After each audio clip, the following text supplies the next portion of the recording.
네, 안녕하십니까. 반갑습니다. 예, 투어는 즐거우셨는지요? 예, 저는 태제대학교 사무기획차장 맡고 있는 박시흥입니다. 반갑습니다. 예, 오늘 바쁘신 중에도 귀한 시간 내주셔서 참석하신 기자님들께 감사드립니다. 또한 바쁘신 중에도 함께 해주신 태제대학교 관계자님들께도 감사드립니다. 코로나로 인하여 시간과 공간을 초월한 디지털 기반의 교육이 보편화되면서 고등교육의 위기와 이를 극복하기 위한 혁신이 요구되고 있습니다. 또한 줌을 통하여 언제 어디서 누구와도 회의나 만남이 가능한 세상이 되었습니다. 이러한 시대적 상황에서 미래 세대의 교육을 책임지기 위한 교육기관으로 디지털을 기반으로 하는 미래대학 태제대학교가 탄생하였습니다. 현 시점에서 우리 태제대학교가 품고 있는 가장 핵심적인 내용이자 수험생들이 가장 궁금해하는 사항은 어떤 학생을 어떻게 선발하고 무엇을 어떻게 가르칠 것인가일 것입니다.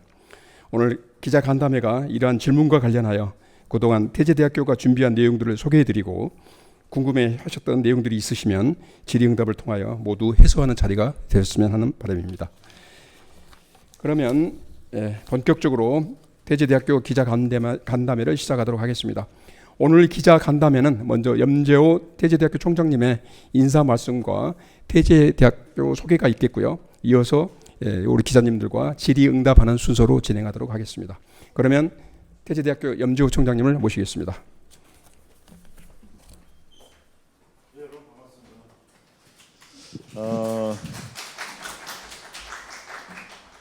반갑습니다. 어느 노래 가사처럼 5월의 멋진 날 이렇게 여러분들 와주셔서 고맙습니다. 멀리 오셨고요.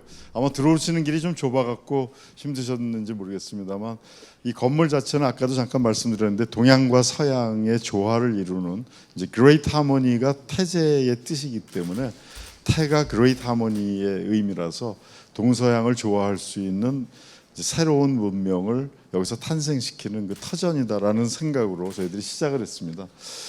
넥스트 앤서라는 거는 TBWA하고 저희가 몇 달에 걸쳐서 같이 우리 학교의 정체성을 밝히고 이런 거 하는데 저희 생각에는 20세기의 대학은 피터 드러커가 97년에 인터뷰를 한 게 30년 뒤에는 대학 절반이 없어질 거다 이렇게 얘기하고 그랬는데 왜 달라질까? 문명사가 달라지기 때문에 달라지는 거고 특히 20세기는 그 대량 생산 체제라는 것이 일을 잘게 쪼개가지고 묶어가지고 대량 생산하는 효율성을 증대시켜 왔는데 그러다 보니까 모든 전공들을 잘게 쪼개서 대학에서 가르쳤던 거죠.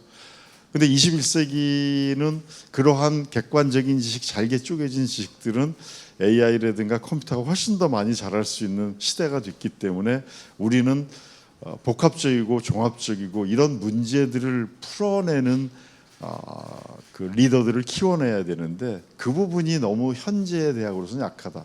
또 다른 하나는 20, 30년 전부터 우리나라의 종합대학들, 미국도 마찬가지인데 연구 중심 대학으로 가다 보니까 대학원에서 전공을 많이 가르치고 학부에서는 그냥 그것을 입문 과정처럼 쉽게 하는데 아직도 전공 카테고리에서 7, 80학점을 들어야지만 졸업할 수 있게 돼 있는데 이게 맞는 건가? 학부에서 전공을 했다고 해서 사회에서 전문인으로서 인정을 해주는 건가? 삼성전자만 보더라도 3,000명의 박사가 있는데 대부분의 사람들이 포닥까지 할 정도로 그렇게 전문성을 키우는데 학부에서 자기 전공을 가지고서 이게 전공으로서 전문이라고 볼 수 있는가? 그렇다면 대학원 가서 전문적인 걸 하면은 학부에서는 어떤 교육을 시켜야 되는가는 근본적인 문제.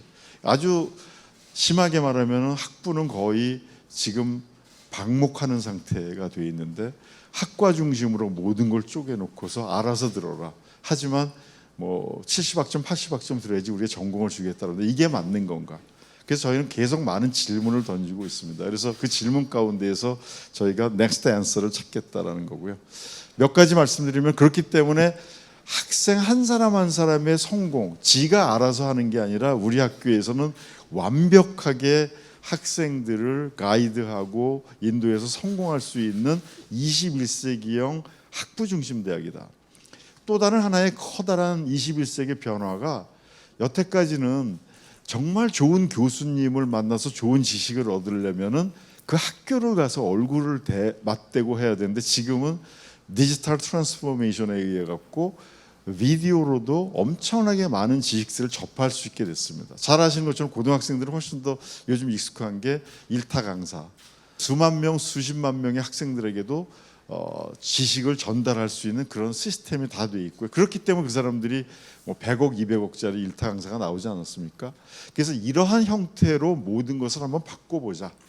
여태까지는 집에서는 따로따로 살다가 수업 시간에 한데 모여서 하는 강의를 듣는 그러한 시스템이었다고 한다면, 저희는 생활은 기숙사에서 다 같이 하고 강의는, 수업은 각자 알아서 전 세계에 있는 교수들과 하는 거꾸로 된 시스템으로 하는 하이브리드형 그런 교육 시스템입니다. 그리고 또 학생 하나하나의 성공을 저희들이 완벽하게 만들기 위해서 20명 이하로, 대형 강의는 저희는 없습니다. 모든 강좌가 20명 이하로 돼 있고 다 영어로 전 세계에서 이제 하게 됩니다. 그리고 수업도 이제 미네르바 대학도 그런 이야기를 들었는데 100분 수업 시간에 교수가 8분 이상을 떠들면 경고를 받습니다. 그런 수업의 내용들은 사전에 뭐 코세라라든가 유데미라든가 아니면은 어떤 책을 읽는다든가 해서 사전에 정보를 가지고 와서 수업 시간에는 그 내용에 대한 거를 토론을 하는 식으로 해서 문제 해결형으로, 프로젝트형으로 다 바뀌고 있습니다.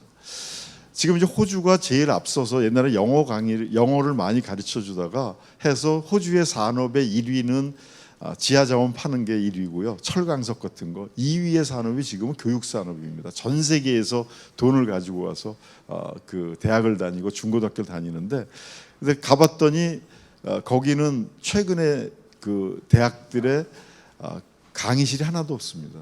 전부 다 그 프로젝트 하는 그런 모듬식으로, 우리도 이제 초등학교는 그런 식으로 많이 바뀌었잖아요. 그렇게 해서 토론하고 문제 해결형으로 다 바뀌고 있어요. 그래서 저도 고려대학교 총장할 때 새로 진 SK 미래관의 8,500평 건물은 그렇게 큰 건물인데 강의실이 단 하나도 없습니다. 전부 다 토론하고, 아니면 자기가 한 평도 안 되는 집중 연구실을 가서 생각하고 하는 식으로 한 111개씩을 만들어 놨습니다. 저희도 사실 그런 면에서는 완전히 다른 형태입니다. 그 다음에 1학년 때는 완벽하게, 나중에 말씀드리겠습니다만은 이 지식의 근력을 키워내는 훈련을 1학년 동안에 하고, 이제 2학년 2학기부터는 우리나라를 둘러싸고 있는 4대 강국, 미국, 중국, 일본, 러시아에 가서 왜 이 나라가 강대국이 20세기에 됐는지 그걸 체험하면서 문제를 파악하는 그런 걸 하기 위해서 4개 나라의 기숙사를 저희들이 이제 확보를 해갖고 거기서 학생들이 생활을 하면서 시빅 프로젝트 이런 것들을 하게 됩니다. 그리고 거기서 강의를 물론 자기 전공 과목 듣게 되는 거죠. 온라인으로 하게 되니까. 그다음에 또 하나의 특성은 이제 이런 걸 하려고 하면 비용이 많이 드는데 이걸 어떻게 다 그냥 고급 엘리트 학교로 할 거냐. 그런데 저희 이사장님이 평생 모으신 전 재산 1조 2천억을 팔아서 이제 6천억 정도는 이제 투자 회사를 만들어서 거기서 나오는 수익금은 앞으로도 계속 저희한테 투자를 하실 거고요. 대학에 3천억을 투자를 해갖고 시작을 했습니다. 연구재단하고 띵크탱크가 또 옆에 또 있고요.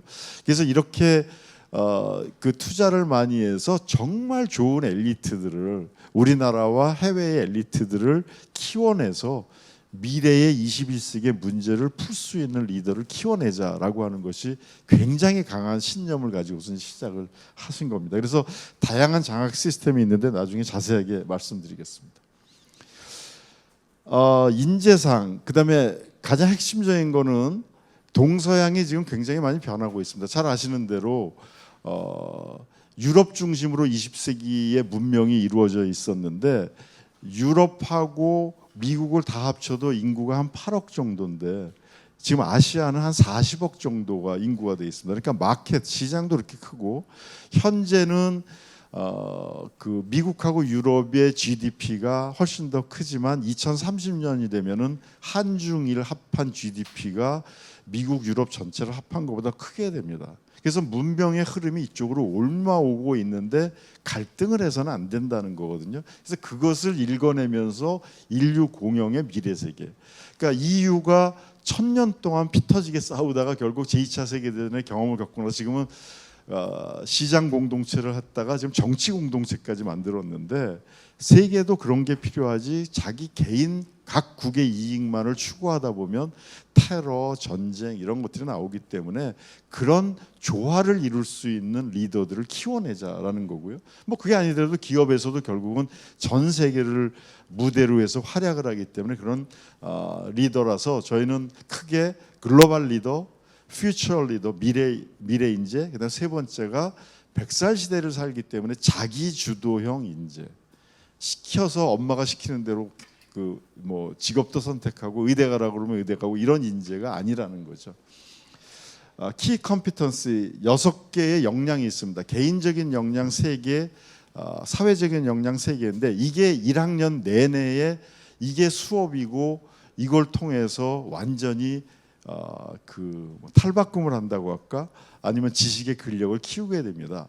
보통은 1학년 교양과정 때 영어, 뭐 수학, 물리 기초, 그 다음에는 뭐 역사나 철학 같은 걸 배우지만 저희는 그런 컨텐츠를 하나도 안 배우고 기본 엘리먼트에 대한 것을 리더로서 그걸 배우게 되는데, 예를 든다면 개인적인 차원에서는 크리티컬 띵킹, 요즘 뭐 가짜 뉴스도 많은데 뭐가 팩트고 뭐 어떤 로직에 의해서 이것이 설득력이 있는가 하는 것을 리더라면은 트레이닝을 받아야 되는데, 사실 옛날에 고대에서는 그런 트레이닝을 했습니다. 예를 들어서 논리학 같은 거, 윤리학 같은 거 가르쳤지만 요즘은 하나도 안 가르치잖아요, 대학에서. 한데 이거를 훈련을 해야 된다. 그 다음에 두 번째가 크리에이티브 띵킹은 객관적인 사실들을 연결을 해서 나만의 독창적인 아이디어를 내서 문제를 해결할 수 있어야 되는데 그런 훈련 하나도 안 받는 거죠. 간접적으로만 글을 읽어서 이제 배우게 되는 그런 것들이 있는데 이거를 완전히 저희는 훈련을 시키게 됩니다. 그 다음에 세 번째가 self-directed learning이라는 것은 자기주도 학습이라는 건데 대학만 졸업하고 나면 책도 한 권 안 읽고 평생 동안 그러면 안 되고, 저는 계속 강조하는 게 공부를 우리는 거의 대부분 노동이라고 생각하고 이제 대학교 들어갔으니까 대학 졸업했으니까 이제 안 해도 된다, 시험이 없으니까 괜찮다라고 하는데 그게 아니라 공부는 호기심이거든요. 그러니까 평생 호기심을 가지고서 무언가를 찾아야 되는데 그거를 할 수 있는 능력을 개인적인 능력에서 100세 시대에 제일 중요하기 때문에 이 세 가지를 트레이닝을 시킵니다. 그래서 요 6개를 10개 과목을 저희가 이제 개발을 하고 있어서 그 개발된 내용도 말씀드리겠습니다. 그다음에 소셜 레벨에서 컴피턴스는 사회적인 거에서는 제일 중요한 게 커뮤니케이션을 하고 콜라보레이션, 같이 협동할 수 있는 능력이 중요한데 우리는 혼자 공부만 잘하면 된다. 그건 20세기에 맞는 말입니다. 자기 전문성이 있으면 잡 디스크립션이 있어서 그것만 가지고 하는데 요즘 회사가 보면 다 아시겠지만 프로젝트로 팀으로 일을 하지 혼자 일하지 않습니다. 혼자 아무리 똑똑해도 별 의미가 없습니다. 근데 이런 능력들을 아무도 안 가르쳐 주는 거죠. 제가 영국에 교환교수로 가 있을 때에 재미있었던 그 프로그램이, TV 프로그램이 있었는데 총선을 앞두고 토니 블레어가 굉장히 연설을 잘하는데 왜 잘하나 이런 거를 분석을 했는데 커뮤니케이션 능력이죠. 뭘 했냐면 손의 모양만 비디오로 찍어가지고 연설 잘하는 사람의 그걸 갖고 프로그램을 만들었어요.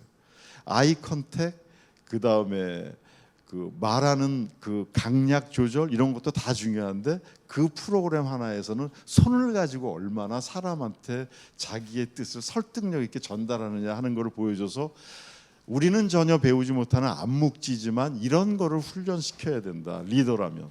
그래서 커뮤니케이션 능력하고 콜라보레이션 능력을 저희들이 교과목을 만들어서 트레이닝을 시킵니다.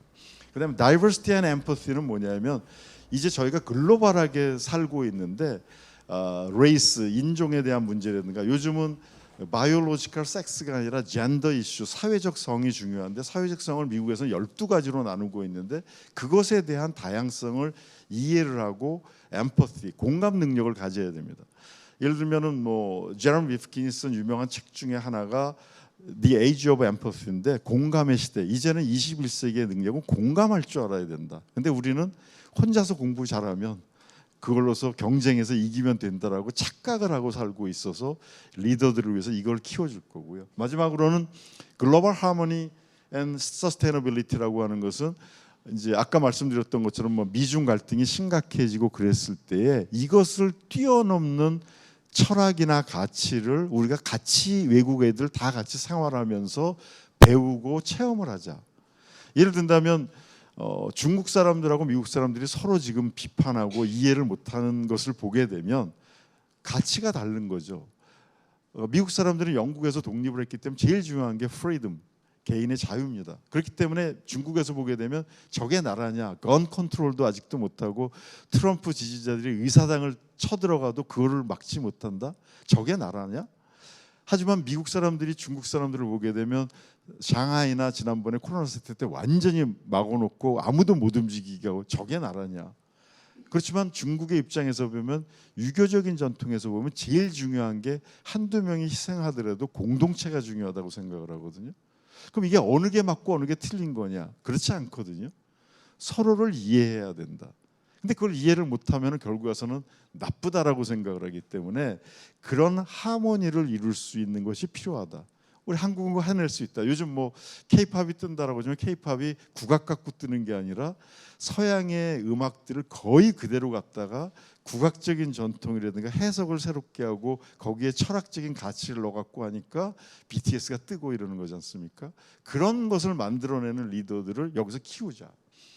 서스테너빌리티는 잘 아는 것처럼 20세기가 대량 생산을 하다 보니까 대량 소비를 하게 되고 거기에서 공해 문제, 쓰레기 문제, 모든 문제들이 발생했는데 이거를 사전적으로 디지털 시대를 염두를 해갖고 풀어보자. 이제 이런 것이 저희들이 가지고 있는 기본 철학입니다. 7가지 특성을 가지고 있습니다. 다른 일반 대학하고 완전히 다른 거가 모든 수업은 20명 이하고 다 온라인으로 하고 있고요.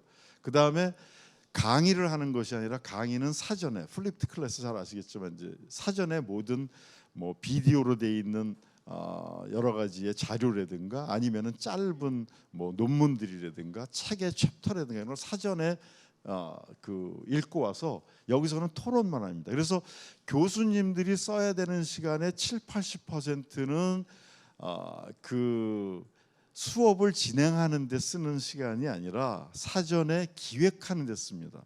그래서 실라부스라고 하는 학업 계획서도 아주 철저하게 돼 있고 그 다음에는 레슨 플랜이라고 해서 수업 시간에 100분 동안에 학생들을 어떻게 모둠을 해서 무슨 주제를 줘서 토론하고 토론하면 답이 오면 이걸 어떻게 끌고 가고 하는 거를 매 3분 5분마다 시나리오가 다 돼 있습니다. 모든 수업 시간이. 마치 제가 그 얘기를 하는데 봉준호 감독이 기생충 영화 시나리오 썼을 때 매 씬을 다 자기가 그림을 그려가지고 했던 것처럼 교수들은 다 그 시나리오를 가지고서 하게 됩니다. 매 시간 한 다음에는 그걸 이제 캔버스라는 미국에서 제일 많이 쓰는 LMS, 그러니까 학습 관리 시스템을 쓰게 되고요.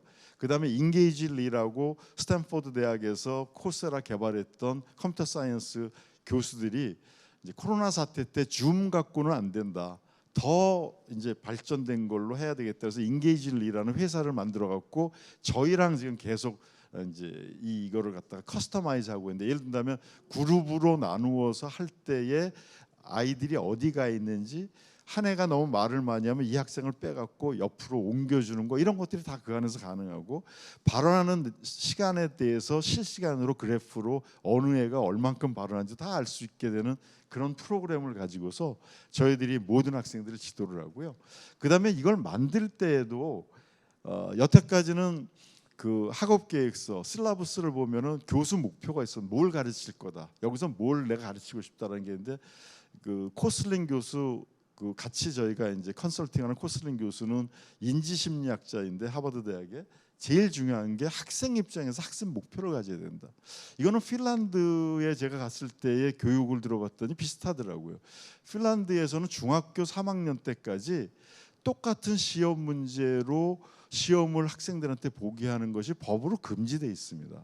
그럼 어떻게 성적을 내냐 그랬더니 우리도 지금 초등학교는 평균 교사가 1인당 담당하는 학생 수가 12명 뭐 근데 서울은 좀 많으니까 20명 된다는데 그 20명 학생들에 대해서 1년 동안 네가 뭘 할 건가 수학은 어디까지 할 거고 뭐 영어는 어디까지 할 건가를 계약을 다 한 다음에 성실하게 성취했으면 A고 그거를 못했으면 BC로 해서 애들은 잘하는 게 일찍 자라는 애 있고 크게 나중에 자라는 애들이 있는 것처럼 다 다르기 때문에 중3까지 똑같은 걸 가지고서 자루 재지 말라는 게 그런 거거든요. 그러니까 저희도 제일 중요한 거는 선생이 가르치는 교육, 교수가 가르치는 교육 목표가 아니라 학생이 배우는 학습 목표가 제일 중요하다. 어떻게 끌어낼 것인가. 그리고 모든 것은 액티브 러닝, 수업을 하는 것이 아니라 옥스퍼드에서도 나온 걸 보게 되면 강의를 통해서 기억하는 것은 5% 정도만 기억을 한답니다. 그런데 액티브하게 참여하고 토론하게 되면 7, 80%로 올라가고 제일 많이 기억을 하는 90%는 다른 사람한테 가르쳐 봐야 되는 거거든요. 그래서 여기는 완전히 액티브 러닝으로 하기 때문에 교수가 강의하는 것이 아주 최소화된다는 거고요. 아까 말씀드린 레슨 플랜이 있었고, 이거를 교수님하고 저희는 특별하게 교육혁신원이라고 교육공학, 교육학 박사 이런 분들이 다 모여가지고서 같이 디자인을 하고, 지금도 교수들을 뽑아서 신임 교수들을 12주 동안 일주일에 100분짜리 2번씩 미국에 있는 코슬링 교수 팀들하고 저희 교육혁신하고 같이 다 트레이닝을 시킵니다. 이제 전공 과목 하시는 분들은 한 4주 정도 아마 하게 될 텐데, 트레이닝을 받지 않으면 강의를 수업을 할 수 없게 이렇게 저희는 돼 있고요.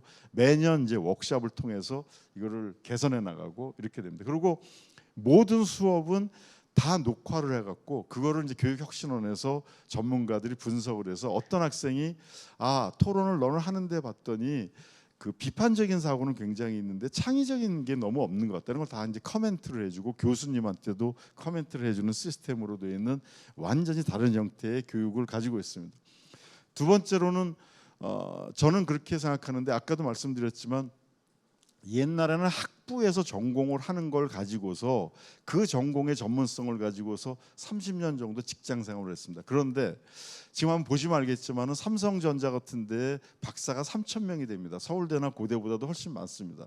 이 사람들은 박사뿐만 아니라 포닥 정도 해야지만 전문가로서 인정을 해주지, 학부에서 전자공학 했다고 이거 전문가 모셔간다고 아무도 생각하지 않습니다. 그런데 미국도 많이 그렇고 이제 바뀌려고 하고 있지만은 대학원에서 해야 되는 전공 과목을 학부에서 조금 쉽게 가르쳐주고 전공을 했다라고 하는데, 이 체제가 바뀌어져야 된다. 그래서 제가 미래 교육을 다른 데서 이야기할 때도 학부는 완전히 시스템이 재편돼서 대학원 가서 전공을 제대로 할 수 있게 하기 위한 지식의 근력을 키워주는, 훈련을 시켜주는 장소가 돼야 되지, 여기를 학부의 맛보기로 예를 든다면 뭐 미리 보여주는 뭐 예행 연습 같은 식으로 해서는 절대로 안 된다. 이게 바뀌어야 된다는 거고요. 그래서 무전공으로 들어오고, 프린스턴 대학 같이 마찬가지로 자기가 나중에 2학년 이후에 전공을 선택하는데 7개 과목만 들으면 그걸 자기가 이거 나 이렇게 들었으니까 전공으로 인정해 달라고 하면 학교에서 인정을 해주고, 복수 전공, 자기가 자기 설계 전공 다 가능하게 만들어서 종합적인 능력을, 예를 든다면 저희가 4개 학부가 있습니다만 밑에 인문사회, 비즈니스, 자연과학, 데이터 사이언스하고 AI가 있는데, 지금 제가 지난주에 하버드, 예일, 그다음에 MIT, 그다음 스탠포드, 버클리 학생들을 만나고 왔는데, 스탠포드 학생들이, 한국 학생들은 80%가 데이터 사이언스 합니다. 컴퓨터 사이언스. 그런데 다 복수 전공으로 바이올로지 하는 학생, 경제학 하는 학생이 있거든요. 저희도 그런 식으로 데이터만 잘하고 하는 학생들은 옛날에 한동안 컴퓨터 사이언스과가 인기가 없었는데 마치 하청받아서 맨날 프로그래밍만 하는 것처럼 되는데, 그게 아니라 인문사회적인 지식, 아이디어를 가지고서 이거를 활용해야 되는 거거든요. 그래서 같은 융합 이런 것을 할 수 있게끔 저희들은 이제 유도를 하고 있고요. 또 글로벌 역량을 키우기 위해서 이제 저희는 거의 훈련을 뭐 어느 언론사에서는 해병대보다 어렵겠네요 이렇게 쓰기도 했던데, 이거 하기 위해서 2학년 2학기 때부터 해외를 나가는데, 영어는 기본이고 자기 모국어 빼놓고 다른 제2외국어, 우리나라 애들 같으면 일본어나 중국어나 러시아 같은 데서 최소한 2개를 중급 이상 들어야 되고요. 저희가 이제 학교에서 다 그거는 지원을 해줄 겁니다. 가이드 해주고, 그다음에 컴퓨터 파이썬 같은 것을 중급 이상 해야지만, 이게 3개, 컴퓨터도 요즘은 제2외국어라고 그러는데 3개를 해야지만 나갈 수 있게 그렇게 디자인을 했습니다. 교수들에 대해서 관심은 많은데, 교육혁신을 통해서 저희들은 계속 트레이닝을 교수님들 시키고요. 저만 하더라도 고대 교수 30년 해봤지만은 교수 방법에 대해서 훈련받은 적은 한 번도 없이 그냥 제가 배웠던 스타일로 가르쳤는데, 이렇게 해서는 안 된다라고 해서 완전히 다르게 하고요. 저희가 작년에 뭐 아직 많이 소문은 안 났지만은 이제 5월부터 미국에다가 교수 공고를 냈습니다. 특히 리버럴 아트 칼리지에서 잘 가르치시는 분들을 모집하려고 했는데, 전체적으로 191명이 지원을 했고요. 뭐 하버드, 스탠포드 이런 데에서 하시는 분들, 또 이게 좋은 점이 뭐냐면 미국에 있는 대학들하고 좀 달리 저희는 미국에 살면서 저 수업을 다 할 수가 있게 이렇게 다 디자인이 되어 있기 때문에 그분들은 굉장히 플렉서빌리티가 있고, 그리고 또 대우도 예를 든다면은 미국 평균의 리버럴 아트 칼리지보다 저희가 훨씬 높은 대우를 해드리기 때문에 이제 관심들이 있었죠.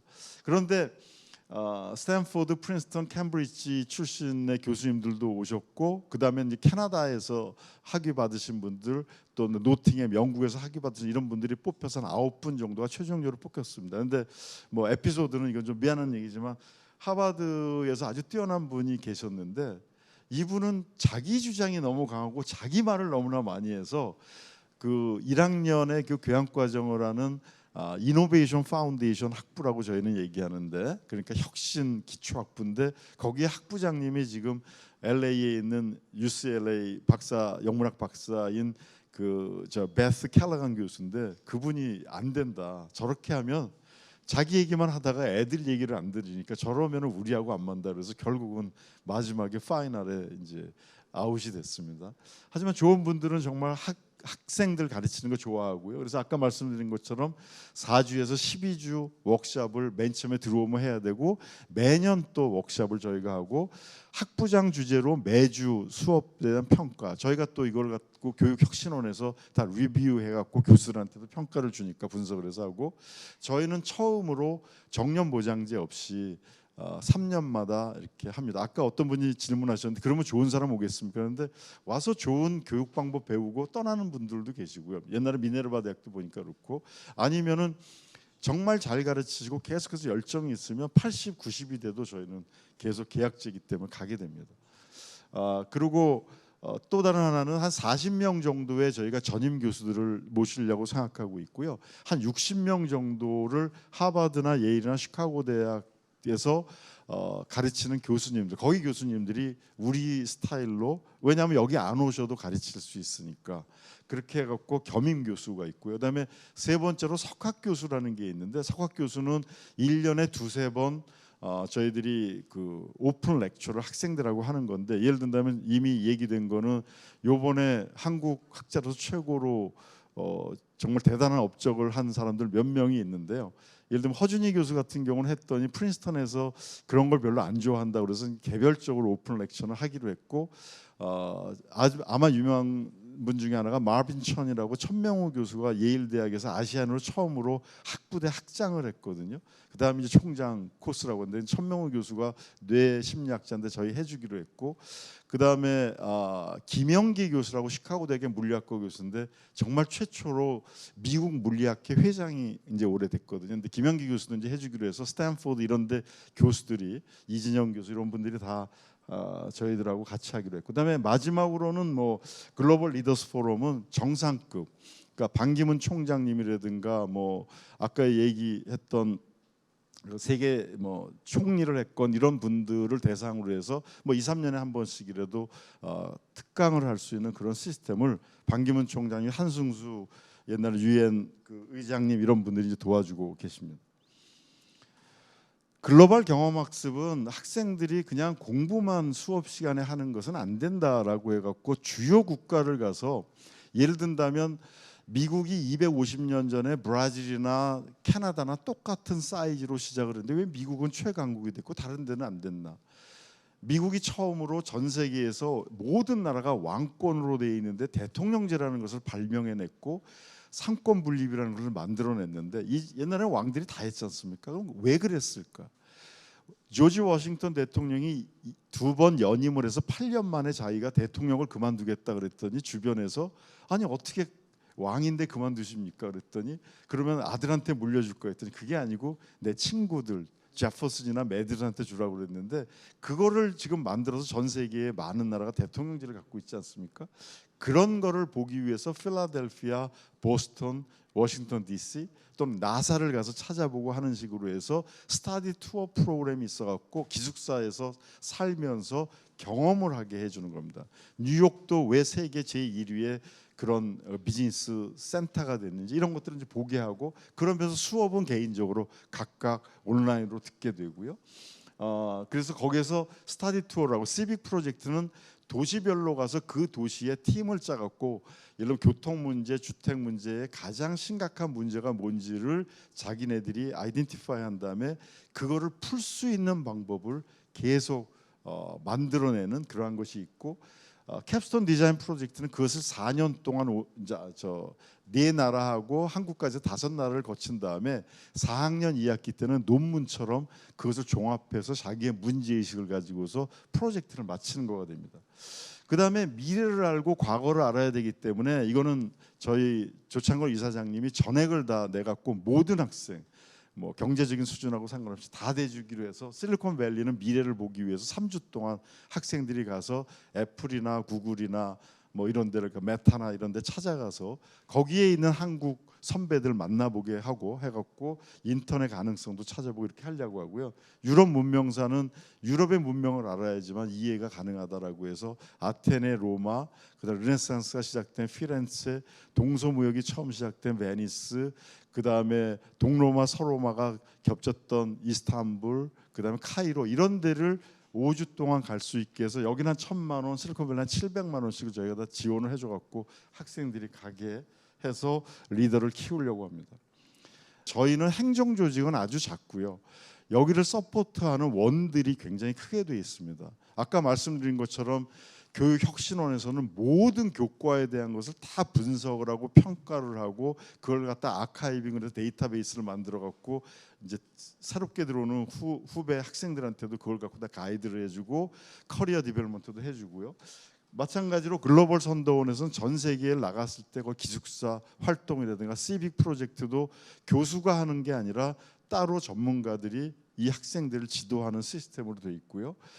학생성공원에서는 크게 한 3가지가 있는데, 하나는 똑똑한 애들이기 때문에 그 웰니스 센터라고 해서 심리 상담 같은 것도 해서 학생들을 케어해주고, 리더십 앤 커리어 디벨롭먼트 센터가 있어갖고 커리어를 어디로 갈 건가 리더십 트레이닝도 해주고, 그 다음에 또 하나가 소셜 밸류, 이제 리더가 되려면 사회적 가치가 굉장히 중요해서 그런 것을 프로그램을 만들어서 리드를 해주는데, 대개 이제 전문가들, 박사급, 석사급들이 여기서 학생들 하나하나를 상담을 해주고 합니다.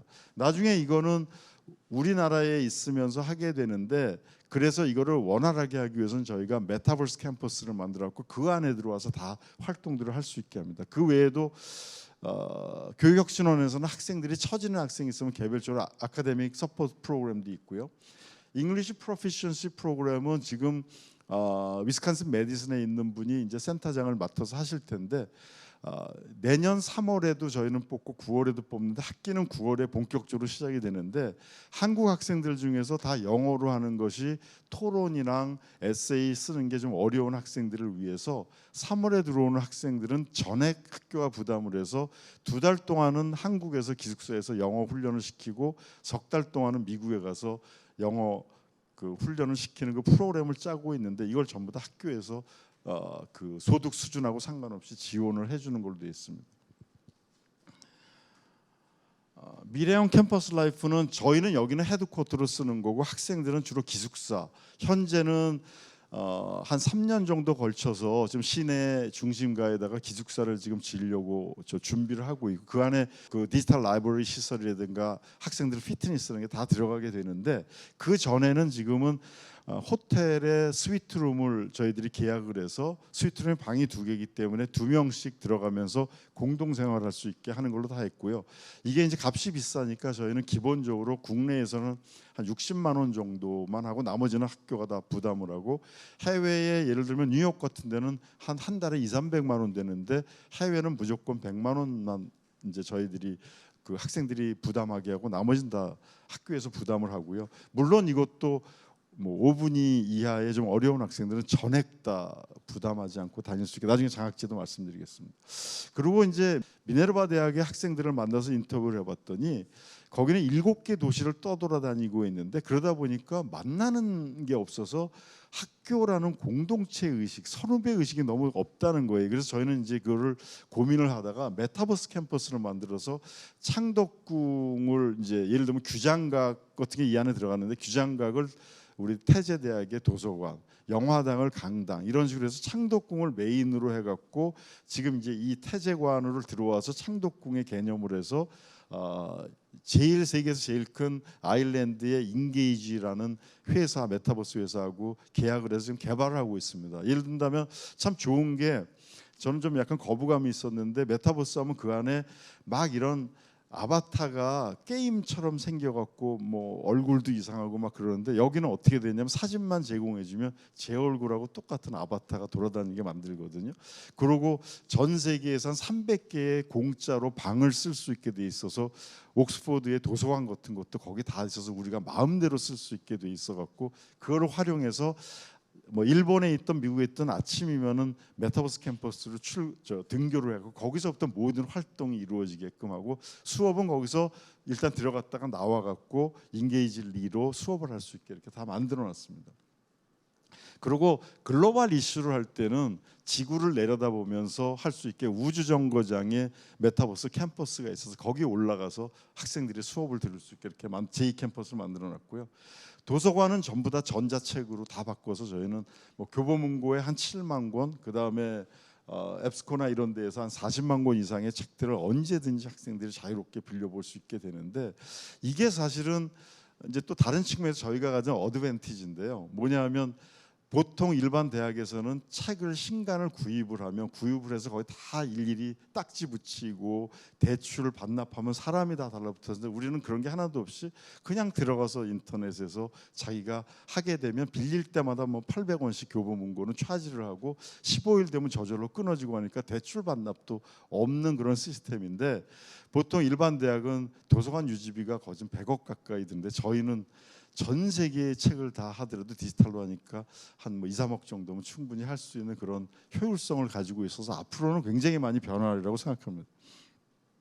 마지막으로 국가장학금 5분위 이하는 전액 다 등록금, 기숙사 모든 경비가 다 학교에서 장학금으로 지원을 합니다.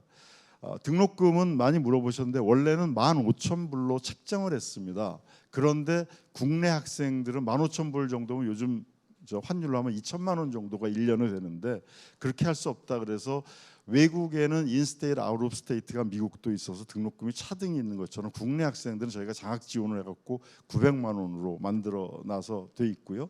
5분위 이하는 그것도 전부 다 안 내고, 아마 자기가 쓰는 개인 용돈이 필요한 경우에는 요 밑에 있습니다만 워크 앤 스터디 장학금을 해서 친구를 가르쳐 준다든가 뭐 기숙사에서 좀 도움을 준다든가 선생님을 RA처럼 서포트한다든가 이런 거 할 때는 한 평균 시간당 20불 정도씩으로 저희들이 장학금을 지불을 해서 그걸 활용할 수 있게 했고요. 나머지 뭐 투어하는 실리콘밸리 투어나 유럽 그랜드 투어는 전부 다 모든 학생들 장학금을 해주고요. 아주 특이한 것 중에 하나는, 저희는 인재를 키우는데 학부에서만 키워서 졸업해놓고 우리는 모른다가 아니라 졸업하고도 리더가 되려면 계속해서 대학원 가서 공부해야 될지도 모르고 하기 때문에 탑5 자기 전공에서 가게 되면 그쪽에서 장학금을 받으면은 우리가 연구 지원비를 일부 주고, 장학금을 못 받게 되면 5년 정도만 박사 받을 때까지 저희들이 풀 스칼러십을 주려고 지금 장학재단을 따로 이제 만들고, 일단 4월 말에 한 350억 정도를 추가로 저 출연을 조창걸 이사장님이 하시고, 나중에 한 800억짜리 정도의 그 장학금 하는 그런 시스템을 만들려고 생각하고 있습니다.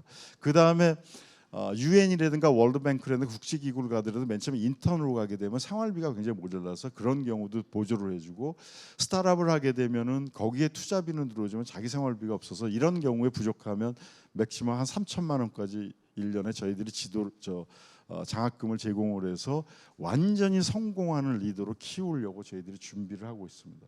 그리고 모든 학생이나 교수님들은 다 똑같은 걸 써야 되기 때문에 노트북이나 또 그리고 시끄러운 카페 가서도 할 수 있게 하기 위해서 헤드폰, 이게 하울링 안 생기는 헤드폰 같은 거를 다 제공을 해갖고 어디서나 수업을 자유자재로 전 세계에서 들을 수 있게 하는 그런 것을 가지고 있습니다.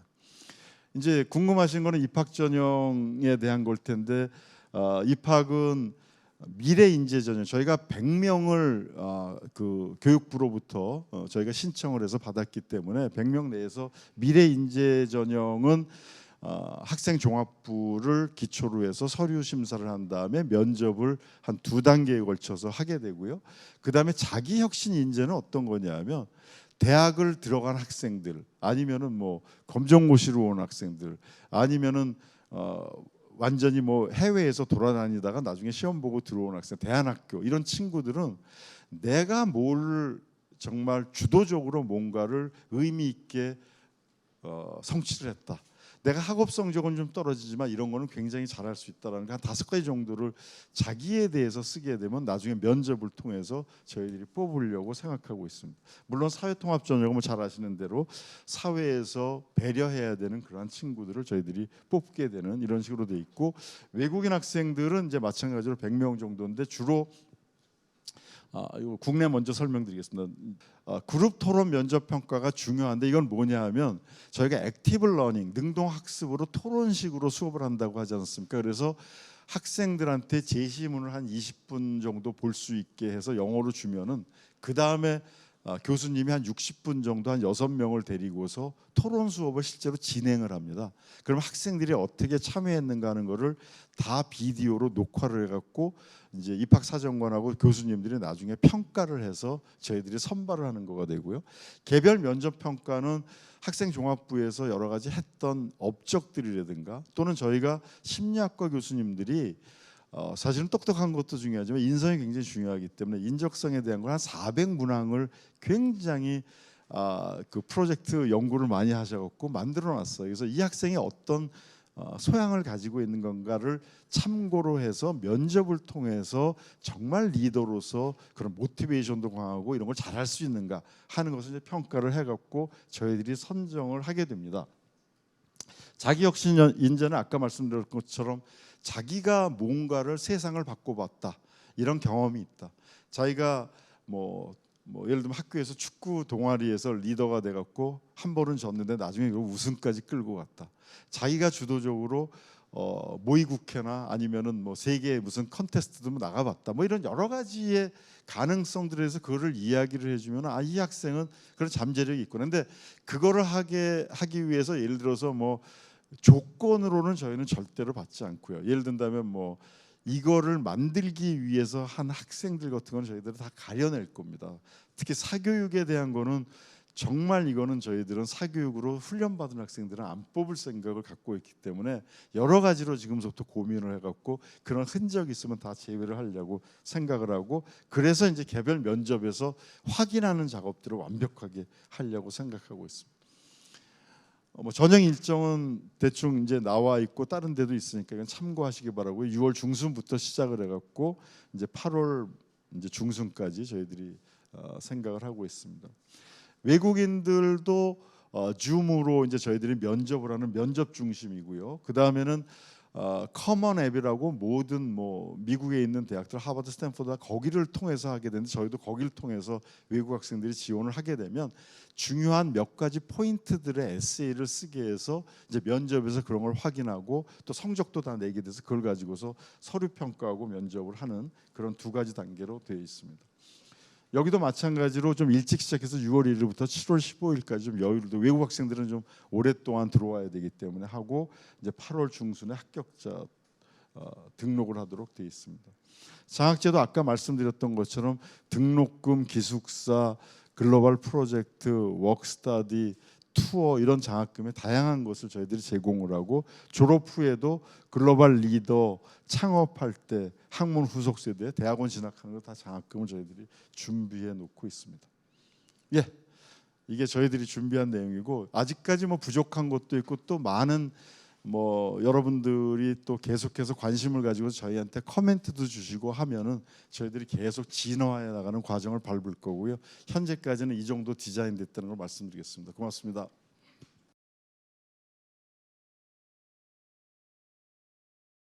9월에 이제 학기를 시작해서 6월부터 복귀 시작하시는데요. 국내 학생들 같은 경우에는 사실 학기 중인 학교들도 있는데 이런 학생들 같은 경우는 좀 어떻게 되는 건지, 올해 같은 경우에는 뭐 재수생 이상들이나 뭐 대안학교 출신 학생들 뽑으시겠다는 건지 이거 좀 궁금합니다. 예, 사실 저희도 고민이 있었고요. 근데 사실은 저희가 9월에 학기 시작하는 게 우리나라에서 최초로 글로벌 스탠다드에 맞추는 거고요. 전 세계에서 한국만 3월에 입학이고 일본만 4월이지 나머지는 다 9월에 입학합니다. 그래서 저희가 최초로 이제 글로벌 스탠다드에 맞는 걸로 해서 외국 학생들은 괜찮은데 한국 학생들은 아까 말씀드렸던 것처럼 내년 3월에 들어오는 고3 지금 고3들이 들어오게 되면 이제 영어 트레이닝을 받아갖고 이렇게 들어오게 되고요. 올해 그럼 9월은 어떻게 할 거냐? 저희도 고민 많은데 예를 든다면 재수한 학생들, 그 다음에는 작년에 뭐 언론에도 많이 보도가 됐지만 서울대에서도 만족을 못해서 1학년 학생 330명이 자퇴를 했고 뭐 연세대학교가 700명, 고대가 800명이 자퇴를 했는데 분명히 지금 교육 시스템보다 여기가 좋다라고 해서 옮겨오는 친구들도 있을 거고요. 대한학생들 또는 외국인은 아니지만 전 세계의 국제 학교들이나 해서 외국에 뭐 하버드나 스탠포드를 가려고 준비했던 학생들 중에서 여기가 더 매력적이다 해서 오는 학생들 뭐 여러 가지 제가 요번에 지난주에 월요일날 들어왔습니다. 하버드, 예일, 뭐 그 스탠포드, 버클리, MIT 갔다 온 것도 그 학생들 중에서도 이런 21세기형 교육을 나는 받고 싶다라고 하면 언제든지 지원할 수 있게 해서 일단 풀은 저희들 다양하고요. 뭐 어떤 분들이 이렇게 좋은 프로그램을 하는데 제 나이 또래 된 사람 저도 갈 수 있습니까? 그래서 당연히 되죠. 이제 경쟁하는 거니까 여기 계신 분들 중에서도 오실 수 있습니다. 네, 안녕하세요. 문화일보 인지연이고요. 네, 굉장히 이제 다양한 교육적 어떤 실험을 어쨌든 국내에 없었던 걸 하시는 건데 저에게는 가보지 않은 길이지만 또 어쨌든 해외에 또 미네르바대라는 좋은 선례가 있잖아요. 또 그 코슬린 교수가 이제 그 창립 학장이었던 분이 참여하시는 걸로 아는데 자기의 경험에 비추어서 이거는 태제대에서 꼭 해라 아니면 하지 말라 이렇게 좀 기억에 남는 조언이 있는지 궁금합니다. 그 코슬린 교수가 워낙 이제 미네르바 학생들은 자기네 학교의 자랑을 많이 뭐 유튜브에도 있고 굉장히 많이 있는데 코슬린 교수가 이 얘기를 하더라고요. 그러니까 액티브 러닝에서 애들이 토론 굉장히 잘하는데 뉴욕에 왔을 때 학생들 한 열 몇 명을 저녁을 식사를 이제 사주면서 그러면 그러니까 거기는 플립트 클래스로 하기 때문에 사전에 많은 내용들을 읽고 들어와서 토론하는 걸로 돼 있는데 얼마나 준비하고 들어가니 그랬더니 거의 애들이 안 읽고 온대요. 근데 그게 애들 탓은 아니라는 걸 깨달았다는 거예요. 그래갖고 왜 그러냐면 개념도 모르는데 대학원처럼 7, 8개 논문을 읽고 들어오라 그러면 얘네들이 이걸 읽겠냐. 그래서 저하고 이제 거의 매주 아니면 격주로 지금 줌으로 회의를 하면서 모든 것을 지금 디자인을 하고 있는데 결국 우리가 한 거는 저희는 3개로 나눴습니다. 어떻게 했냐면 처음에 프리 리딩은 아주 간략하고 개념 중심적인 거로 매주의 주제별로 주고요.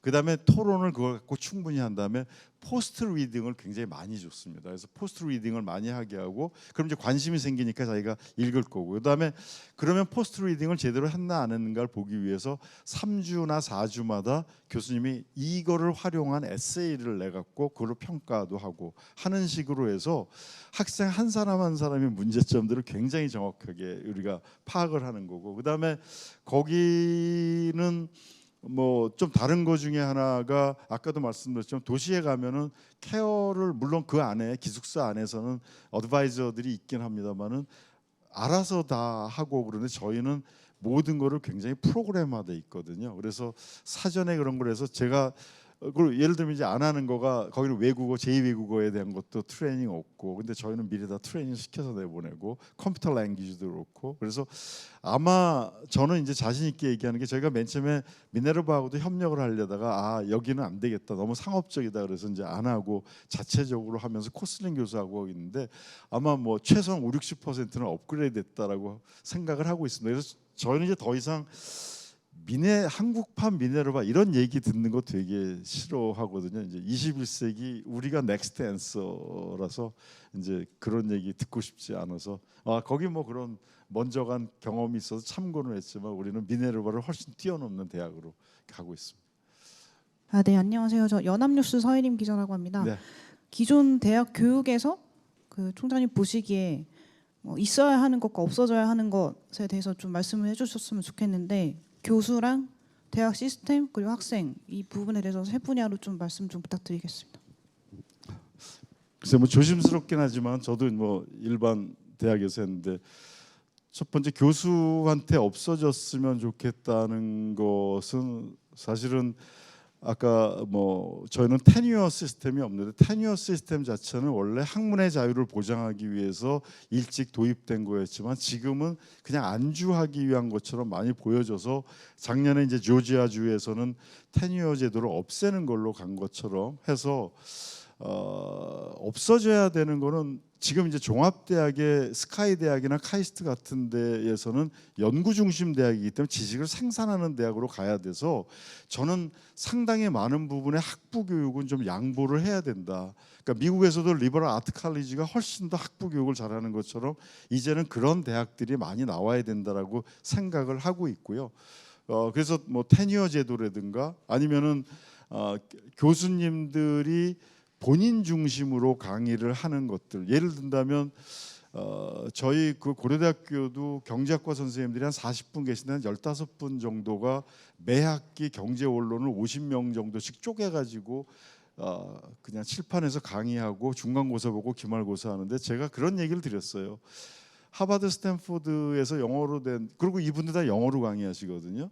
그럼 영어로 된 강의 비디오를 교과서처럼 학생들이 먼저 보게 하고 그다음에 여기서는 토론하는 방식으로 다 바뀌어져야 되는데 문제 풀고 대학원생들하고 같이 왜 이거 바꾸지 못합니까? 근데 안 바뀌거든요. 그래서 그런 게 이제 바뀌어야 된다는 생각하고 학생들 같은 경우에는 바뀌어줘야 되는 게 이제 대학에 들어오면 엄마들이 그러잖아요. 야, 대학 가서 놀아. 사실 대학 가서 공부해야 되는 거거든요.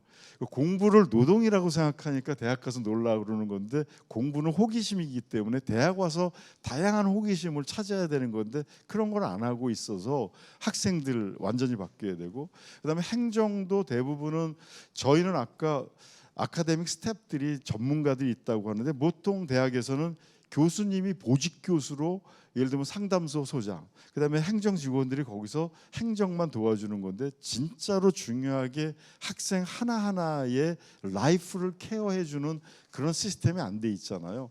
예를 들어서 학생이 학업이 좀 떨어진다, 자꾸만 시험 볼 때 불안감이 난다. 그러면 뭘 도와줘야 되는지를 저희 같으면 교육혁신원하고 그다음에 웰리스센터에서 같이 붙어갖고 해결을 해주는 전문가들이 있는데 사실 그런 게 없어서 이 행정 시스템도 완전히 바뀌어서 그리고 모든 게 여기에 뭐 LMS도 그렇고 인게이지리 같은 방법도 그렇고 저희는 점점 AI에 가깝게 되는 그런 소프트웨어를 통해서 문제를 풀지 직원들이 많지 않게 만들려고 합니다. 그리고 그 저희 직원 선생님들은 뭐라고 다 붙여 있냐면 솔루션 디자이너가 그 타이틀입니다. 그러니까 부장님들 같은 분은 솔루션 매니저고요. 문제를 디자인하는 사람들이 중요한 거지 이게 규정이니까 이거대로 하세요. 이렇게 여러 복잡한 행정 절차를 과감하게 줄이고 일주일에 그래서 2번만 나와서 일하시면 됩니다. 나머지는 집에서 해도 됩니다. 그러니까 프리하게 하는 21세기형 조직으로 다 바꿨는데 그런 측면에서는 기존의 대학들하고는 굉장히 다른데 사실 그게 어떤 면에서는 이피션트한 경쟁력을 저희한테 주는지도 모르겠습니다.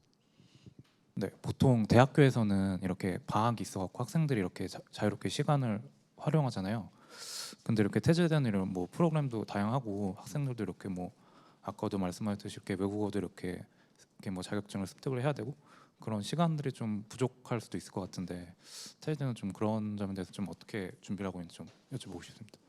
예, 저희도 준비하는 과정에서 교수님들 사이에서도 이게 굉장히 디베이트가 많았습니다. 그러니까 자율적으로 해줘야지 뭐 사관학교처럼 이렇게 훈련시키는 게 맞는 거냐. 그래서 이제 고민을 많이 하다가 방학 동안에는 좀 자유롭게 하고 주말은 자유롭게 하지만은 주중에는 굉장히 타이트하게 이걸 쫓아가려면 아마 해야 되는 그런 시스템이고요. 하지만 기회는 다 줘야 된다. 이게 제가 처음에 고려대학교에서도 이런 미래형 학부를 한번 만들려고 했다가 너무 반대가 심해서 제가 중간에 포기를 했었는데 대학에 와서 정말 리더를 키워야 되는데 근데 이제 마침 기회가 있어서 전직 총장님들 한 10대 분하고 같이 교육개혁에 대해서 계속 논의를 하고 있다가 그런 이제 조창걸 이제 이사장님하고 연결이 돼갖고 이런 새로운 대학을 한번 만들어서 미래를 바꿔보자 그래갖고 이제 조인하게 됐는데 조창걸 그 당시 이제 회장님이 저한테 첫 번째 준 책이 뭐냐면 이스라엘의 탈피오트 조직에 대한 책을 줬습니다. 탈피오트. 그래서 그게 뭔가 하고 저도 굉장히 재밌게 읽어봤는데 이스라엘에서 고등학교에서 제일 수학하고 물리 잘하는 친구들을 뽑아가지고 이 친구들을 7년 동안 군대 생활을 시키는데 거의 특전사처럼 군대를 시킵니다. 근데 3년 동안에는 히브리 대학하고 같이 협정을 맺어서 학위를 받게 합니다. 근데 이들이 나머지 7년 동안 하는 일은 뭐냐면 거의 대부분이 이스라엘 군대에서 풀지 못하는 문제들. 예를 든다면 주변에 있는 중동 국가들이 계속 미사일을 쏠 때 이거를 아주 빠르게 이거를 이제 디텍트 탐지해서 요격하는 거를 어떻게 해야 되냐. 그래서 이 친구들이 수학 물리 잘하는 친구들이 결국은 해서 그 유명한 이제 에어돔 같은 거를 만들었는데 7년 지나고 나서 이제 군대가 다 끝나고 나면은 이 친구들이 전부 다 실리콘밸리에 가고 지금 자율주행차의 센싱 뭐 이런 거에 거의 스타트업을 해갖고 굉장히 성공하는 리딩 기업이 됐다고 그래요. 그래서 그 친구들은 유격 훈련도 하고 군사 훈련을 다 하면서 한다. 그러니까 대학에서 낭만을 즐기는 학생들 굉장히 많이 있을 수 있죠.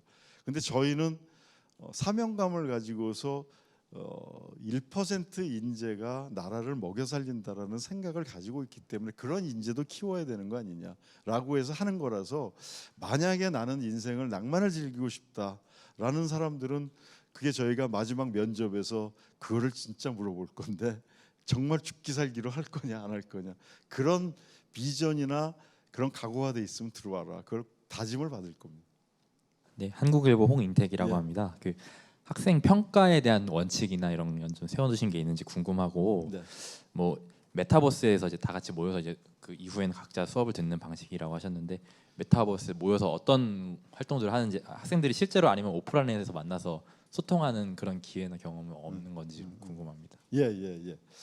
첫 번째 평가는 이제 두 가지가 있을 텐데 아마 입학할 때 평가에 대한 거 있고 아마 지금 물어보신 거는 아마 들어와서 수업에 대한 평가일 것 같아요. 저희는 이제 미래형이기 때문에 프로젝트 중심으로 하고 20명이니까 다 알기 때문에 패스 페일로만 하려고도 맨 처음에 생각을 했었어요. 그리고 마지막에 미네르바 대학 들어오는데 졸업할 때 캡스톤 디자인 갖고 평가를 하려고 했는데 현실적인 제도가 5분위 이하 학생들은 그래도 국가장학금을 신청을 하려면은 전 학년도에 B+ 이상이 돼야 되고 뭐 이런 게 있어서 어쩔 수 없이 이제 평가를 저희도 그 일반 대학과 똑같이 평가 시스템을 만들었고요. 평가 자체는 아까 이야기한 것처럼 교수님이 절대 평가를 하는 겁니다. 절대 평가를 하는데 모든 수업을 다 리뷰가 되는 거기 때문에 그리고 또 프로젝트, 에세이 이런 거가 있어서 그걸 가지고서 평가를 하게 돼서 참여도라든가 창의적인 아이디어라든가 아니면 이제 그런 걸 가지고 하게 되고요.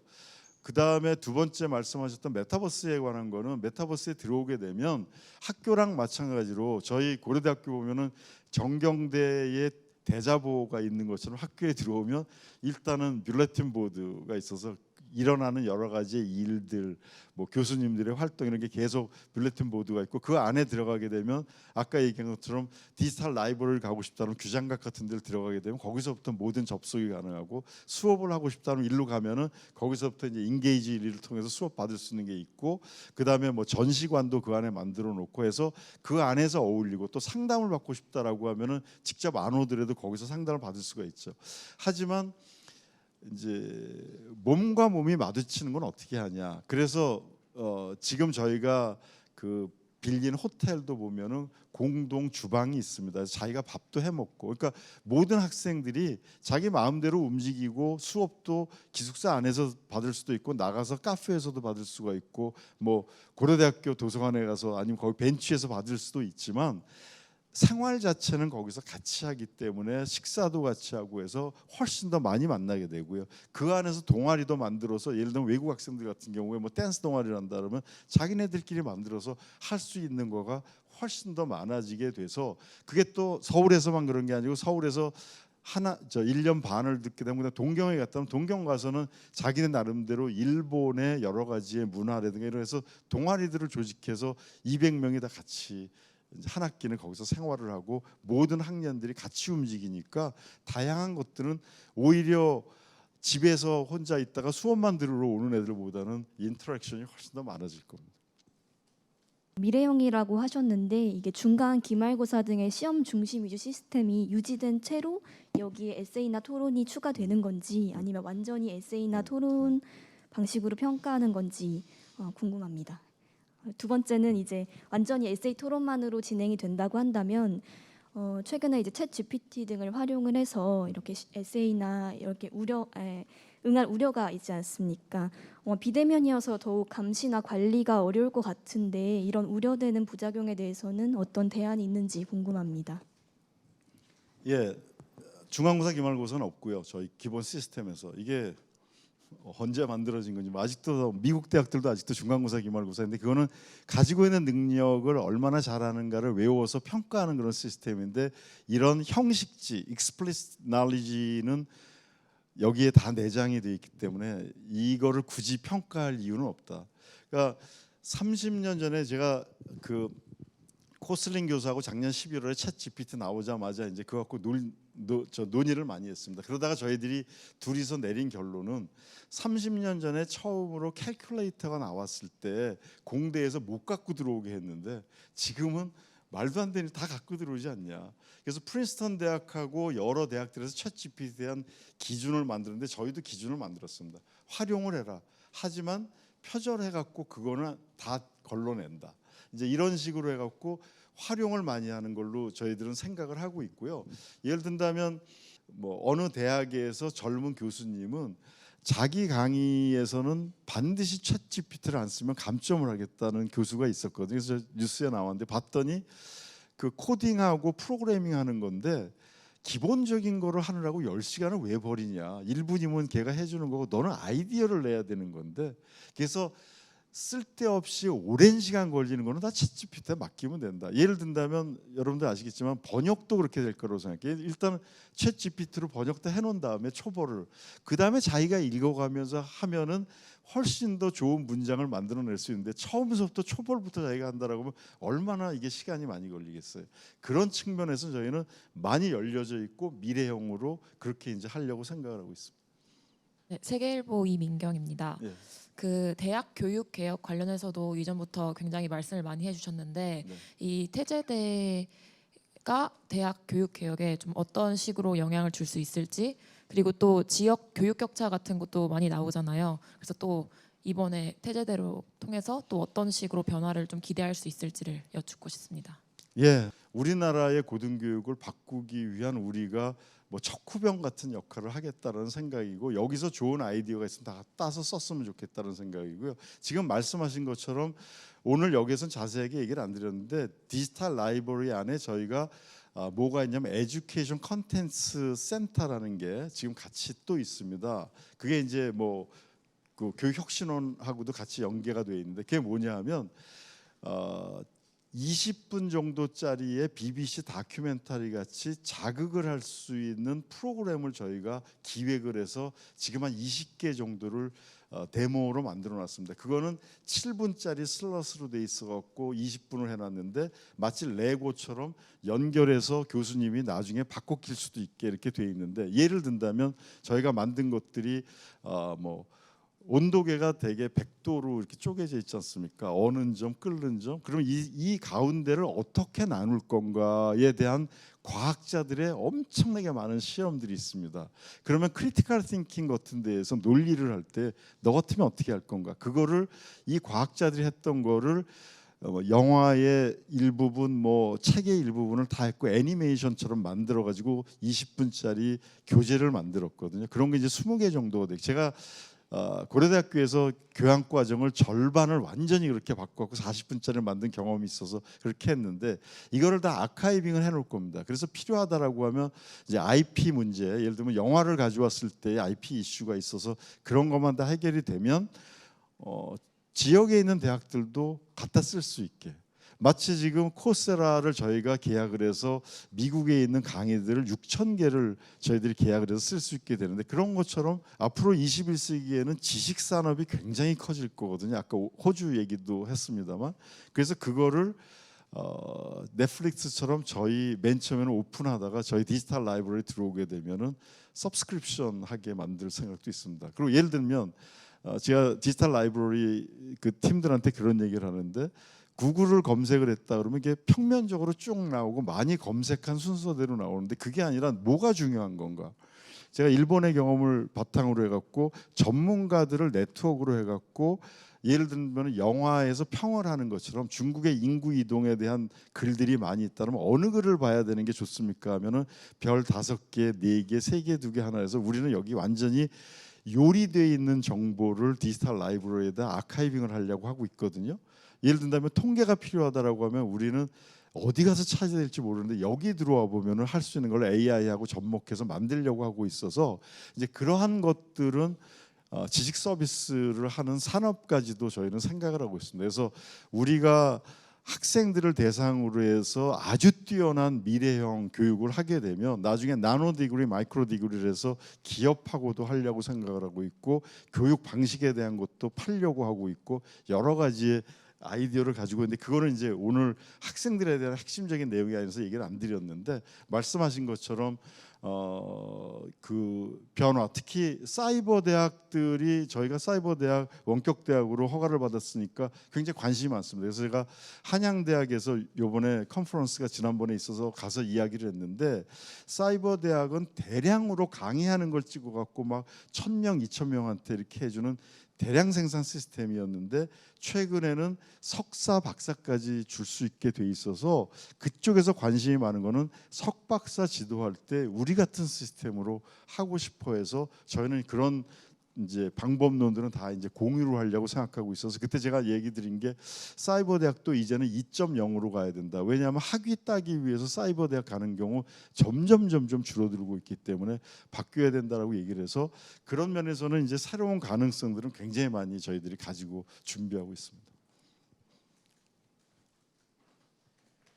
예, 이데일리 신하영 기자입니다. 네. 그 총장님께서 방금 전에 이제 1% 인재가 나라를 먹여 살리고 그런 인재를 좀 키워야 한다 그런 좀 비전을 말씀하셨는데 그러려면 이제 그 뭐 대학에 들어와서 교육도 중요하지만 애초에 이제 우수 인재 선발하는 것도 좀 중요하지 않습니까? 태제 대학 자료에도 이제 수학 능력이 부족하다고 판단되는 경우에 뭐 모집 인원과 관계없이 선발하지 않을 수 있다 이렇게 나와 있는데 국내 학생 기준으로만 좀 얘기를 하면 그 의대 쏠림 현상 이런 게 좀 있고 뭐 스카이 대학도 합격선이 하락하고 있다. 더욱이 지금 학비도 의대 수준 이상의 이제 등록금이나 이제 기숙사비를 내야 되는데 어떻게 좀 우수 인재를 선발하실지 그 전략이나 이런 게 좀 궁금합니다. 뭐 아까 말씀드렸던 것처럼 저희는 저희의 취지를 공감하는 학생들이 우선 와야 되고요. 그 다음에 저희는 잠재 능력이 있는 친구들을 뽑아서 역량을 저희들이 키워주는 거지 역량이 이미 갖추어져 있는 인재를 뽑으려는 생각은 아니거든요. 그래서 제가 뭐 고대에서도 그렇게 했는데 입학처가 아니고 저희는 인재 발굴처라고 얘기한 거가 인재를 발굴해서 꿈나무처럼 키워야 되겠다는 생각을 가지고 있고요. 등록금이 비싼 거는 아닌 게 의대는 저희보다 등록금 훨씬 비싸고요. 저희는 1년에 900만 원인데 그다음에 나머지 1학년 때 받는 거는 기숙사비인데 기숙사비도 웬만한데 원룸 얻어서 뭐 5, 60만 원 다 하는데 저희도 그 정도로 나머지는 다 지원을 하기 때문에 결코 비싼 거는 아니라고 생각합니다. 하지만 서울대가 330명이 다 의대 가려고 그 휴학하는 건 아니고요. 지금 이제 시대가 바뀌면서 균열 현상이 나타나고 있다라고 보는 겁니다. 그러니까 과연 내가 지금 우리나라는 등록금이 굉장히 싼데도 불구하고 학생들이 등록금 불만을 얘기하는 거는 그만한 서비스를 받고 있나라는 건데 사실은 그거는 다 같이 대학에 있는 사람들은 고민해야 되는 문제인데 저희는 그걸 풀기 위해서 완벽한 교육 시스템을 우리가 서비스를 제공하겠다라는 거고 그래서 그런 거죠. 그러니까 뭐 용감한 자가 뭐 한다고 그런 거에 관심이 있고 도전하는 사람들이 오겠죠. 그런데 그냥 뭐 한번 해보지 이렇게 하고 오는 사람들 중에서 그런 모티베이션도 적거나 아니면은 뭐 거기에 걸맞는 사람이 아니다라고 하면 안 뽑을 수가 있는 게 미네르바 대학도 처음에 시작할 때 첫 해에는 원래 150명을 기준으로 스타트했는데 15명 뽑았고요. 두 번째에는 30명 뽑았습니다. 그러면서 제대로 된 교육이라는 소문이 나게 되니까 지금은 1년에 2만 명이 지원을 한다라고 하고 있고요. 그래서 처음에 저희는 등록금 갖고 학교를 운영하는 학교가 아니고 거의 대부분 장학금으로 주기 때문에 굳이 많이 뽑을 필요가 없다. 기준에 미치지 못하면 그런 생각을 가지고 있습니다. 아까 전공 70, 80점씩 이수하는 기존 대학은 안 된다 이렇게 말씀 주셔가지고요. 그러면 태제대에서는 졸업하려면은 좀 자격 요건이 어떻게 되는지 여쭤봅니다. 저희는 졸업하려고 하면요, 예를 들면 비즈니스 혁신학부 같은 경우에도 학부장님이 굉장히 고민을 많이 하십니다. 경영대에서 대개 한 7개의 전공이 있어서 그것을 다 필수로 듣게 하는데 어떻게 할까? 그래서 우리는 수업이 훨씬 더 적고 120학점이고 일주일에 100분짜리 2개를 하면서 4학점으로 돼 있거든요. 그러니까 120학점에 4학점이라고 하면은 한 30개 과목을 들을 수가 있는 건데 7개만 들으면은 인정을 해주겠다고 해서 그 과목이 굉장히 아주 그 짜임새 있게 되어 있습니다. 그래갖고 경영학과 같은 그 비즈니스 혁신학과는 2개를 한 학기에 반씩 쪼개갖고 합쳐가지고 해서 4개가 이제 기초를 들을 수 있게 돼 있고요. 나머지는 뭐 안트로프너십이라든가 굉장히 응용적인 거를 들을 수 있게 저희들이 구성을 다 해놨기 때문에 일반 대학에서 가르치는 그 내용하고는 굉장히 많이 좀 다르게 돼 있고 훨씬 더 생각 많이 하고 실천할 수 있는 걸로 이렇게 다 구성이 돼 있거든요. 그래서 거기서 최소한 기초를 4개를 듣고 전공에서 3개만 더 들으면은 그 학생은 비즈니스 혁신 전공으로 갈 수 있다. 그리고 또 그 물어보신 분들이 계신데 그렇지만 이제 문학사, 이학사 이렇게 나가는 건 나갈 겁니다. 근데 그 중에 세부 전공은 이제 이런 거다라고 얘기를 해주는데 어떤 친구들은 비즈니스 혁신학부에서 그것도 하고 데이터 사이언스 쪽에서 하게 되면 그 2가지를 같이 적어주는데 뭐 그쪽의 수요도 굉장히 많을지 모르죠. 그래갖고 뭐든지 합리적이면은 저희는 위원회에서 논의를 거쳐가지고 다 수용하는 그런 식으로 지금 생각을 많이 하고 있습니다. 특히 이 윤석열 정부에서 이주호 장관께서 계속 강조하고 저도 지금 뭐 지난주 이번 주 같이 뭐 발표도 하고 이야기하고 그랬는데 이번 관심 많으시고 다 아시겠지만 올 연말 지나기 전까지 4개의 교육법을 다 기초서부터 손을 보겠다. 고등교육법, 사립학교법 다 보겠다라고 해서 규제를 대학에 대해서는 규제를 없애는 걸 최우선으로 하겠다라고 얘기를 했기 때문에 그래야지만 국제 경쟁력을 갖출 수 있는데 지금은 하나하나 다 규제를 하는 거가 돼 있어서 이걸 없애겠다고 이제 이야기를 하고 있거든요. 그래서 그런 면에서 굉장히 고무적이고요. 사실 우리 좀 글쎄 좀 우스울 수도 있지만은 조창걸 이사장님이 저한테 주신 미션은 뭐냐면 4, 5년 내에 하버드, 스탠포드 안 가고 여기 오게 만들어야 되는 게 저한테 준 사명입니다. 거기 가는 것보다 여기 오는 게 낫다라고 하는 그런 프로그램을 만들어야 됩니다. 왜 우리나라가 BTS도 나오고 그러는데 왜 대학에서는 최고 대학을 못 만듭니까? 전 세계의 교수들을 다 자원으로 활용할 수 있고 돈을 몇 배를 주더라도 데려올 수 있는데 그런 사람들하고 같이 해갖고 최고의 교육을 우리가 한번 디자인해서 만들어 줍시다. 저는 뭐 그 꿈을 가지고 하고 있습니다. 지금 입학 전형을 보니까 1단계가 서류 평가인데요. 지금 2024학년도부터는 자기소개서가 폐지되는 추세인데요. 이 서류 평가는 자기소개서가 포함되는지 만약에 포함되지 않는다면 이 스펙 평가가 되지 않는지 좀 우려스럽습니다. 이상입니다. 예, 아마 그것도 교육부에서 많이 논의가 될 겁니다. 왜냐하면 입시를 이렇게 모는 되고 모는 안 되고 하는 걸로 규제하는 것 자체가 무슨 의미를 갖는지, 예를 들면 자기소개서를 안 받으면 그게 공정한 건지 이런 거에 대한 고민들을 아마 교육부도 많이 할 것 같아요. 저희도 그거는 따라야죠. 룰이 있으면. 자기소개서는 안 받지만 예를 든다면 외국에서는 커먼 앱이라고 해갖고 거기를 통해서 우리나라 진학사처럼 다 어플라이를 하는데 거기는 되게 에세이를 내게 돼 있거든요. 그래서 저희는 자기소개서 대신에 그 태제의 이념하고 자기하고가 어떻게 맞는지를 경험적인 내용, 객관적인 거 갖고 증명을 해보라라든가 뭐 이런 에세이를 하지. 나는 어디서 자랐고 뭐 이런 자기소개서는 저희는 안 할 생각이고요. 또 의미도 별로 없다고 생각하고 있어서 그 부분은 이제 저희가 그 여러 가지 맞춰가지고 이렇게 하려고 생각하고 있습니다. 이제 이런 거하고 관련돼서 앞으로도 좋은 의견 같은 거 있으시면 좀 사랑하는 마음으로 주시면 저희가 계속 진화해 나가는데 큰 도움이 될 것 같습니다. 네, 고맙습니다.